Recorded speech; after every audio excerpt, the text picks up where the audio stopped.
அனைவருக்கும் வணக்கம். நான் பிரபு. ஸோ இன்னைக்கு கிளாஸில் ஹெட்ரோசைக்கிளிக் காம்பவுண்டை பற்றி ஃபுல்லாக பார்க்க போகிறோம். இது பாலிடெக்னிக்கில் யூனிட் 8 இருக்குது. அதே பிஜிடிஆர்பியில் பார்த்தீங்கன்னா யூனிட் 3ல் கொஞ்சமாக வரும். ஸோ இதில் இன்றைக்கி பார்ட்டில் ஹெட்ரோசைக்கிளிக் காம்பவுண்டில் இண்டோல் பற்றி ஃபுல்லாக அதோட ஃபிசிக்கல் ப்ராப்பர்ட்டி, கெமிக்கல் ப்ராப்பர்ட்டி, எப்படிலாம் ரியாக்ஷன், எக்ஸாம் பாயிண்ட் ஆஃப் வியூவில் மட்டும் தான் சொல்ல போகிறேன், பார்த்துக்குங்க. ஸோ இண்டோல் எப்படி படிக்கணும்னு சொன்னால் அது எந்தெந்த மெத்தடில் சிந்தசிஸ் பண்ணுறாங்க அப்படின்னு தெரிஞ்சு வச்சுக்கணும். அதுக்கு நான் ஷார்ட்டாக சொல்லியிருக்கேன். எஃப்எம் ரேடியோ லிப்ஸ்ன்னு ஞாபகம் வச்சுக்கோங்க. எஃப்னா ஃபிஷர் சிந்தசிஸ், எம்னா மெடுலங் சிந்தசிஸ், ஆர்னா ரிசர்ச் சிந்தசிஸ், இன்னொன்று லிப்ஸ்ன்னு அப்படியே சொல்லியாச்சு, லிப்ஸ் சிந்தசிஸ். அப்போ இண்டோல்னா எஃப்எம் ரேடியோ லிப்ஸ்ன்னு ஞாபகம் வச்சுக்கோங்க. இப்போ ஃபிஷர் இண்டோல் சிந்தசிஸ் அதில் எனமைன்ற ஒரு இன்டர்மீடியட் ஃபார்ம் ஆகும். நீங்கள் ஈக்குவேஷன் நீங்கள் தனியாக படிக்கணும்னா படித்து வச்சுக்கோங்க. நான் ஈக்குவேஷன்லாம் கொடுக்கல, எது நம்மளுக்கு தேவையோ அதை மட்டும் நான் சொல்லியிருக்கேன். ஸோ ஃபிஷர் இண்டோல் சிந்தசிஸில் ஸ்டார்டிங் காம்பவுண்ட் ஃபினைல் ஹைட்ரசின், அதுக்கிட்ட ஏதாவது ஒரு ஆல்டிஹைடு இல்லாட்டி கீட்டோன் இருக்கும். அது கூட லூயிஸ் ஆசிட் போட்டிங்கன்னா, அதாவது phenyl hydrazine react with aldehyde or ketone in presence of Lewis acid என்ன கிடைக்கும்னு சொன்னால் இண்டோல் கிடைக்கும். இப்போ ஃபினைல் ஹைட்ரசினும் ஆல்டிஹைடும் இல்லாட்டி கீட்டோன் ரியாக்ட் பண்ணுச்சுன்னா கிடைக்கக்கூடிய ப்ராடக்ட் பேர் ஃபினைல் ஹைட்ரசோன். இங்கே ஃபினைல் ஹைட்ரசோன் பார்த்தீங்கன்னா இந்த ஹைட்ரசினும் ஆல்டிஹைடும் ரியாக்ட் பண்ண பிறகு கிடைக்கக்கூடியது. ஒன்று இதிலிருந்து கொடுப்பாங்க, அப்படி இல்லைன்னா ஃபினைல் ஹைட்ரசோன் லூயிஸ் ஆசிட் போட்டிங்கன்னா இண்டோல் கிடைக்கணும்னு தெரிஞ்சு வச்சுக்கணும். இதை கரெக்டாக பார்த்து வச்சுக்கோங்க. தென் எக்ஸாம்பிள் கொடுத்துருக்கேன். ஃபினைல் ஹைட்ரசின், இதான் ஃபினைல் ஹைட்ரசின், அது கூட இருக்கக்கூடிய கீட்டோன், ஒரு லூயிஸ் ஆசிட் போட்டால் இப்போ இண்டோல் கிடைக்க நம்ம போட்டுடலாம். இப்போ சப்ஸ்டியூஷன் என்னென்னா, எந்த இடத்துல கார்பனிக் காம்பவுண்ட் இருக்கோ அதில் அட்டாச் பண்ணுற R2, அது கூட இருக்கக்கூடிய R1, இது எந்த இடத்துல இருக்குன்னா இதில் 2வது பொசிஷன்லையும் 3வது பொசிஷனில் வரணும். அதாவது CO அதுக்கடுத்து ஒரு கார்பன் விட்டுருங்க, இந்த குரூப் இது மார்க் பண்ணிக்கோங்க. அதேமாதிரி இது ஒன்று, இது இது அப்படியே 2 3வது பொசிஷனில் வரணும். ஸோ இந்த பொசிஷன் தான் இது கூட லிங்க் ஆகி நம்மளுக்கு இண்டோல் ஃபார்ம் ஆகும். ரிமைனிங் இருக்கிறது நம்ம அப்படியே 2வது பொசிஷன் 3வது பொசிஷன் ஆட் ஆகும். அப்போ இதில் ஃபிஷர் இண்டோல் சிந்தசிஸ்னால் என்ன சொல்லணும்னா, கொஷினில் இண்டோல்னு கொடுக்க மாட்டாங்க. இண்டோல் எந்த முறையில் சிந்தசிஸ் பண்ணுறோன்னு கேட்பாங்க, நீங்கள் ஃபிஷர்னு சொல்லணும். ஓகே, அதுக்கு ஸ்டார்டிங் காம்பவுண்ட் ஃபினைல் ஹைட்ரசின், ஏதாவது ஒரு substituted aldehyde or ketone in presence of Lewis acid, indole. இங்கே ஃபினைல் ஹைட்ரசோன் கொடுத்துருந்தாங்கன்னா இந்த ரெண்டும் சேர்ந்த ப்ராடக்ட் தான் ஃபினைல் ஹைட்ரசோன். ஓகே, அதுக்கடுத்து மெடுலங் சிந்தசிஸ். மெடுலங் இது என்ன சொல்கிறாங்கன்னா, ஆர்த்தோ அசைல் அமிடோடொலிடின் இதாக இருக்குது. ஆர்த்தோ அசைல் குரூப் இருக்குது, அமிடோ குரூப் இருக்குது, டொலியின் இருக்குது. Ortho acyl amido toluene. அதை விட பொட்டாசியம் டெர்சரி பியூட்டாக்சைடு, அதாவது ஸ்ட்ராங் பேஸ் போட்டிங்கன்னு சொன்னால் நம்மளுக்கு இண்டோல் கிடைக்கும். இல்லையா, அதே காம்பவுண்ட் கூட சோடியம் அமைடு போட்டாலும் இண்டோல் கிடைக்கும். அதுதான் நாங்கள் கொடுத்துருக்கேன். So ortho acyl amido toluene. So amido toluene ortho acyl. இப்போ ஸ்ட்ராங் பேஸ் போடுறப்ப இந்த டெர்சரி பியூட்டாக்சைடு போட்டோன்னா ஆர் குரூப் இங்கே இருக்கும் சப்ஸ்டியூஷன், இந்த ஆர் அங்கே அப்படியே சப்ஸ்டியூட், ஏன்னா CO குரூப் பக்கத்தில் இருக்கிறது அப்படியே இருக்கும். அதே மாதிரி பார்த்திங்கன்னா இதுலேயும் ஆர் குரூப் இருக்கும். நெக்ஸ்ட்டு 3வதாக ரிசர்ச் சிந்தசிஸ். இது ஆர்த்தோநைட்ரோடொலியின் டைஎத்தில் ஆக்சலேட். ஆர்த்தோநைட்ரோடொலியின் கூட டைஎத்தில் ஆக்சலேட் போட்டோம்னா என்னது, ஃபஸ்ட்டு சோடியம் ஈத்தாக்சைடு, அதுக்கடுத்து ஜிங்க் அசிட்டிக் ஆசிட் போட்டிங்கன்னா இண்டோல் கிடைக்குது. இது மட்டும்தான் நம்மளுக்கு தெரியவா தெரியும். ஈக்குவேஷன்லாம் நீங்கள் தேவையில்லை, பட் இது தெரிஞ்சால் உங்களுக்கு அப்ளை பண்ண தெரியணும். ஓகே, இப்போ ஆர்த்தோநைட்ரோடொலியின் தெரியும், டைஎத்தில் ஆக்சலேட் போட்டாச்சு. இப்போ என்ன ஆகுனா, இங்கே இருக்க COO இங்கே இருக்க ஒரு ஹெச்சும் சேர்ந்து வாட்டரா வெளியில் வரும். இப்போ இங்கே இருக்க எத்தில், இங்கே இருக்க O, இங்கே இருக்க ஹெச் வெளியில் போயிடுச்சு. ரிமைனிங் அப்படியே இருக்கும். இங்கே CH2 CO COOET போட்டாச்சு. அதுக்கடுத்து இந்த காம்பவுண்ட் கூட ஜிங்க் அசிட்டிக் ஆசிட் போட்டிங்கன்னா இந்த NO2 குரூப் NH2 மாறிடுச்சு.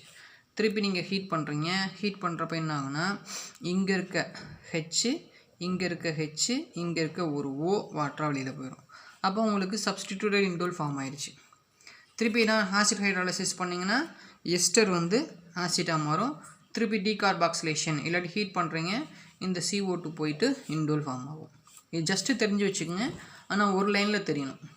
ரிசர்ச் சிந்தசிஸ்னால் ஆர்த்தோநைட்ரோடொலியின் டைஎத்தில் ஆக்சலேட்டில் ஒரு strong base plus zinc acetic acid போட்டிங்கன்னா இண்டோல் கிடைக்கும். இது research synthesis.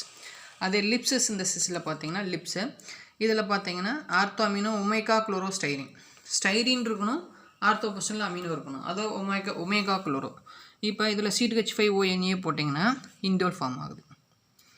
Starting lips சிந்தசிஸில் starting compound என்ன பேஸ், என்ன காம்பவுண்ட் யூஸ் பண்ணுறோம், என்ன ப்ராடக்ட். ஓகே, இதை தெரிஞ்சு வச்சுக்கோங்க.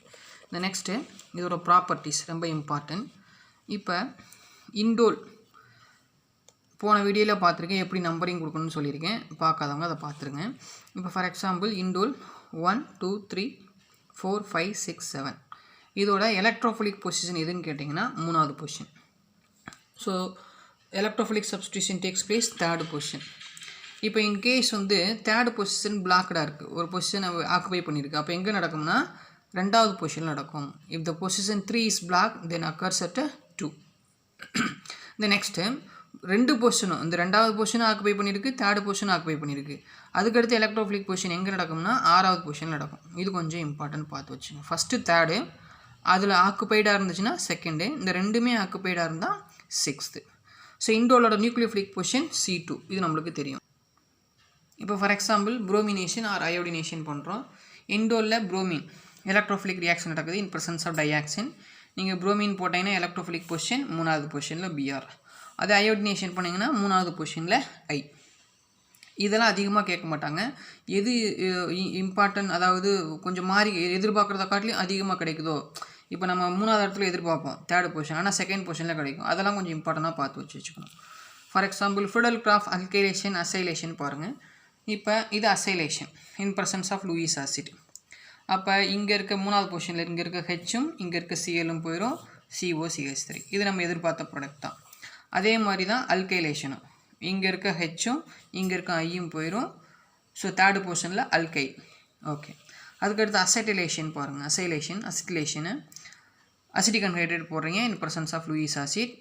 3rd பொசிஷனில் COCH3 தான். சரி, இங்கே லூயிஸ் ஆசிட் போடலை, இங்கே ஒரு சோடியம் அசிட்டேட்ன்ற ஒரு பேஸ் போட்டோம்னா ஃபஸ்ட்டு பொசிஷனில் அங்கே இருக்க ஹெச்சை ரீப்ளேஸ் பண்ணிவிட்டு, அதாவது இங்கே இருக்க ஹெச்சு இங்கே இருக்க CO இருக்கு இல்லையா, அது ஆசிட்டாக வழியில் போயிருக்கும். அப்போ இங்கே இருக்க COCH3 வந்துடும், ஆட் ஆகும். அப்போ லூயிஸ் ஆசிட் போட்டிங்கன்னா 3வது பொசிஷன். ஸோ லூயிஸ் ஆசிட் போடல, சோடியம் அசிட்டேட் போட்டிங்கன்னா ஃபஸ்ட்டு பொசிஷன். அப்போ இந்த மாதிரி டிஃப்ரெண்ட்டாக இருக்கிறத நம்ம தனியாக தெரிஞ்சு வச்சுக்கணும். ஓகே, இந்த நெக்ஸ்ட்டு ஏற்கனவே சொன்னது தான், அது அப்படியே பார்க்கலாம். இப்போ indole 3rd position occupy, 2nd position occupy. அப்போ சல்ஃபனேஷன் பண்ணிங்கன்னா போத் ஆக்குபைட்னா 6th பொசிஷன் போகும். அப்போ 6th பொசிஷனில் SO3H. ஓகே, அதே புரோமினேஷன் பண்ணுறீங்க, 2nd position 3rd position occupied, then goes to 6th place. இப்போ இண்டோலில் நியூக்ளியோஃபிலிக் பொசிஷன் எதுன்னு சொன்னோம், 2nd பொசிஷன் சொன்னோம். இப்போ N-பியூட்டைல் லித்தியம் எடுத்துக்கங்க, ஈத்தர் ஆட் பண்ணுறோம். அப்போ இங்கே லித்தியம் போய் ஆட் ஆகுது, 2nd பொசிஷனில் ஆட் ஆகுது.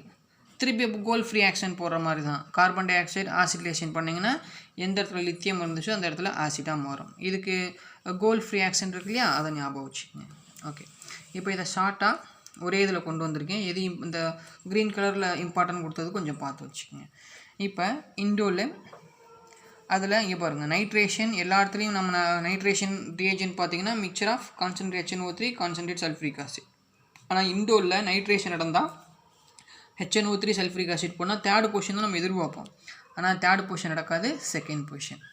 அப்போ நைட்ரேஷன் இந்த ரியேஜென்ட் போட்டு சோடியம் ஈத்தாக்சைடு நைட்ரோ ஈத்தேன் போட்டிங்கன்னா 3rd பொசிஷன் போகும். அப்போ இந்த ரியேஜென்ட் போட்டால் 3rd, சல்ஃபரிக் ஆசிட்டும் HNO3 போட்டிங்கன்னா 2nd பொசிஷன் நடக்குது, கொஞ்சம் பார்த்து வச்சுங்க. ஸோ ப்ரிடின் 120 டிகிரி செல்சியஸ் நார்மலாக சொன்னிங்கன்னா, ஸோ SO3 ப்ரிடின் நார்மலாக சொன்னிங்கன்னா 3rd பொசிஷனில் தான் சல்ஃபனேஷன். ஆனால் 120 டிகிரி செல்சியஸ்ன்னு கொடுத்துருந்தாங்கன்னா நீங்கள் 2nd பொசிஷனில் தான் போடணும். இது சில புக்கில் கொடுத்துருக்காங்க, பார்த்து வச்சுக்கோங்க. ஓகே, ஸோ இண்டோலில் N-புரோமோசக்சினமைடு 3rd பொசிஷனில் BR. இந்த ஆக்சிடைசிங் ரியேஜென்ட் போட்டிங்கன்னா 2nd பொசிஷனில் ஒரு கீட்டோன் வந்துடும், அதையும் தெரிஞ்சு வச்சுக்கணும். வெறும் NBS மட்டும் கொடுத்துருக்காங்கன்னா 3rd பொசிஷனில் BR. ஓகே, இப்போ இண்டோலில் மெர்குரேஷன் பண்ணுறீங்க, ஆக்சி மெர்குரேஷன், அது அப்படியே ஆட் ஆகுது. 3வது இடத்துலையும் ஆட் ஆகுது, 2nd இடத்துலையும் ஆட் ஆகுது. அது கொஞ்சம் இம்பார்ட்டண்ட்டாக இருக்கனால, டிஃப்ரெண்ட்டாக இருக்கனால அதை சொல்லியிருக்கேன். அதுக்கு டயசோ கப்ளிங், இது சிம்பிளாக தெரியும், 3rd பொசிஷனில் தான் N+N PH டயசோ கப்ளிங். அப்போ இந்த 3ல் நார்மல் சல்ஃபனேஷன் பண்ணிங்கன்னா 3rd பொசிஷன் போகுது. 120 டிகிரி செல்சியஸ்ன்னு போட்டிங்கன்னா 2nd பொசிஷன் வச்சுக்கோங்க. ஸோ நார்மல் நைட்ரேட்டிங் ரியேஜென்ட் போடுறப்ப செகண்ட் பொசிஷன், இண்டோலில் செகண்ட் பொசிஷன் தான் நடக்கும்.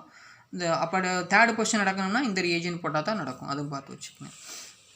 இந்த நெக்ஸ்ட்டு ரிடக்ஷன், எப்படிலாம் ரிடக்ஷன் பண்ணலாம். ஜிங்க் HCl டின் HCl போட்டிங்கன்னா பிர்ரோல் ரிங்கிலே நடக்கும், இதில் மட்டும் ஒரு டபுள் பாண்ட் போயிடும். அப்போ ரெண்டாவது இடத்துலையும் மூணாவது இடத்துலையும் ஹைட்ரஜன் கிடையாது, அதனால் 2, ஹைட்ரஜன் இல்லை டீஹைட்ரஜனேஷன் நடந்திருக்கு, அதனால் 2,3 டைஹைட்ரோ இண்டோல், இல்லை அதுக்கு இன்னொரு பேர் இண்டோலின். ஓகே, இப்போ H2 நிக்கல் போட்டிங்கன்னா போத் ரிங் எல்லாமே போயிடும். அப்போ எத்தனை பொசிஷன் இருக்குது? 1 2 3 4 5 6 7 8. அப்போ ஆக்டோ ஹைட்ரோ இண்டோல்னு சொல்லுவோம். இப்போ பிரிட்ஜ் ரிடக்ஷன் நடந்துச்சுன்னு சொன்னால் 2 விதமான ப்ராடக்ட் கிடைக்கும். இந்த 2 விதமான ப்ராடக்ட்டு நீங்கள் எழுதணும். ஃபஸ்ட்டு இந்த ரிங்கில் நடந்திருக்கு, அது எந்தாவது இடத்துலனா 4th பொசிஷன்லையும் 7th பொசிஷன்லையும் டிஹைட்ரோ இண்டோல். இன்னொன்று எப்படி கிடைக்குதுன்னா இந்த பொசிஷனில் மட்டும் இருக்குது, இதுவும் நடந்துருது. அப்போ 4 5 6 7 ஹைட்ரோ டிஹைட்ரோ இண்டோல். கொஞ்சம் ஃபாஸ்ட்டாக சொல்லிட்டேன், பட் எது தேவையோ அதை மட்டும் பார்த்து வச்சுக்கோங்க. ஸோ இந்த இதில் பிரிட்ஜ் ரிடக்ஷனில் கேட்டாங்கன்னா 2 ப்ராடக்ட் எழுதணும். டின் HCl ஜிங்க் HCl போட்டால் என்ன ப்ராடக்ட்டு, H2 நிக்கல் போட்டிங்கன்னா என்ன ப்ராடக்ட், அதை தெரிஞ்சு வச்சுக்கோங்க. நெக்ஸ்ட்டு ரீமர்-டிமன் ரியாக்ஷன், இது ரொம்ப இம்பார்ட்டன்ட்.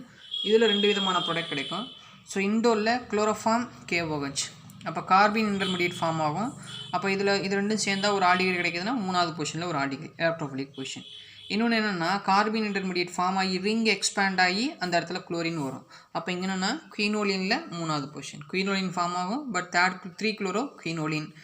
இது இண்டோலில் 3வது பொசிஷனில் ஆல்டிகைட். 2 ப்ராடக்ட்டுமே கிடைக்கும். ரீமர்-டிமன் ரியாக்ஷன் எப்படி ஆப்ஷன் கொடுத்துருக்காங்களோ அதுக்கு தகுந்த மாதிரி எழுதிக்கோங்க. ஸோ மேனிச் ரியாக்ஷன் என்ன தெரியும், 3 ஒரு செகண்டரி மீன் ஃபார்மால்டிகைட், ஒரு செகண்டரி மீன் ஃபார்மால்டிகைட், ஒரு கீட்டோன் இருக்கணும். இந்த இதில் நம்மளுக்கு வந்து இண்டோலு ஃபார்மால்டிகைட் செகண்டரி மீன் இருக்குது இன் பர்சன்ஸ் ஆஃப் HCl. அப்போ இந்த இடத்துல என்ன ஆகுனா இங்கே இருக்க CH2N CH3 twice, CH2N CH3 twice. திருப்பி இது சோடியம் சயனைட் போட்டிங்கன்னா ரீஅரேஞ்ச் ஆகி என்ன ஆகுனா ஒரு கார்பன் இருந்து இந்த காம்பவுண்ட் இந்த இது ஃபுல்லாக போயிட்டு ஒரு அமிலமாக மாறும், ஒரு ஆசிட்டாக மாறும். அதுவும் கொடுத்துருக்கேன், இது வரைக்கும் நம்மளுக்கு தெரிஞ்சால் கூட போதும். ஓகே, ஸோ மேனிச் ரியாக்ஷன் நம்ம தனியாக படிப்போம். இந்த இண்டோலில் மேனிச் ரியாக்ஷன் பல டைம் எக்ஸாம்பிள் கேட்டிருக்காங்க, அந்த ப்ராடக்ட் என்னென்னு பார்த்துங்க. அதுக்கடுத்து சோடியம் சயனைட் போட்டாங்கன்னா ஒரு கார்பன் எக்ஸ்டெண்ட் ஆகி ஆசிட்டாக மாறும், அதையும் பார்த்து வச்சுக்கோங்க.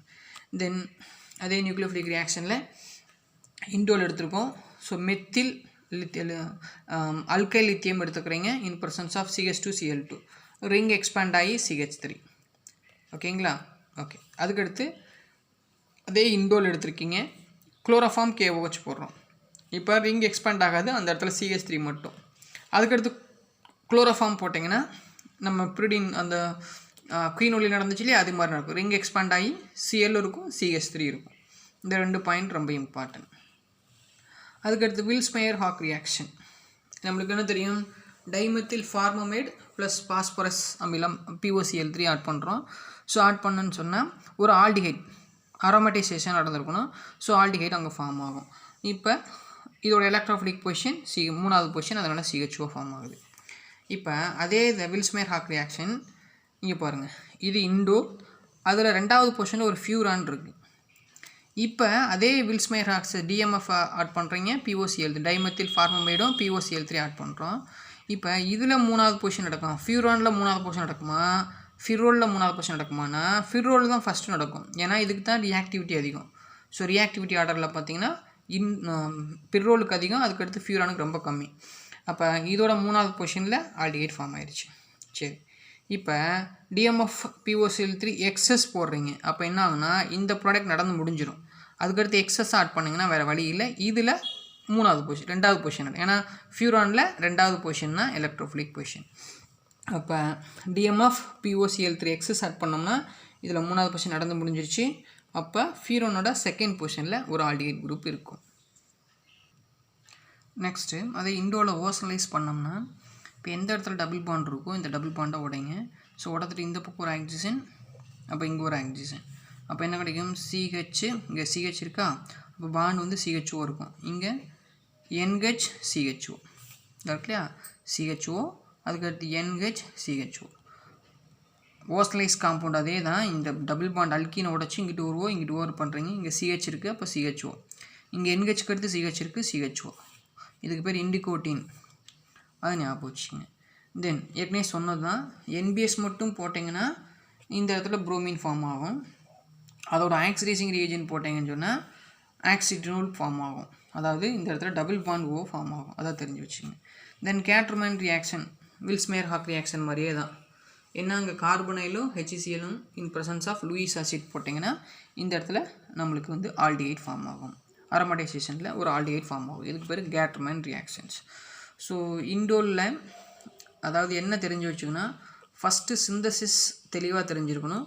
அந்த சிந்தசிஸ் எப்படி தெரிஞ்சிருக்கணும்னா, சிந்தசிஸு என்ன ரியேஜெண்ட்டு, என்ன காம்பவுண்டு, என்ன போடுறேன், என்ன ப்ராடக்ட் கிடைக்கும், என்னென்ன சிந்தசிஸ். இப்போ மேடுலங் சிந்தசிஸ்னால் என்ன ரியேஜ், எந்த காம்பவுண்ட் ப்ரிப்பேர் பண்ணுறதுக்கு, அதை தெரிஞ்சு வச்சுக்கணும்.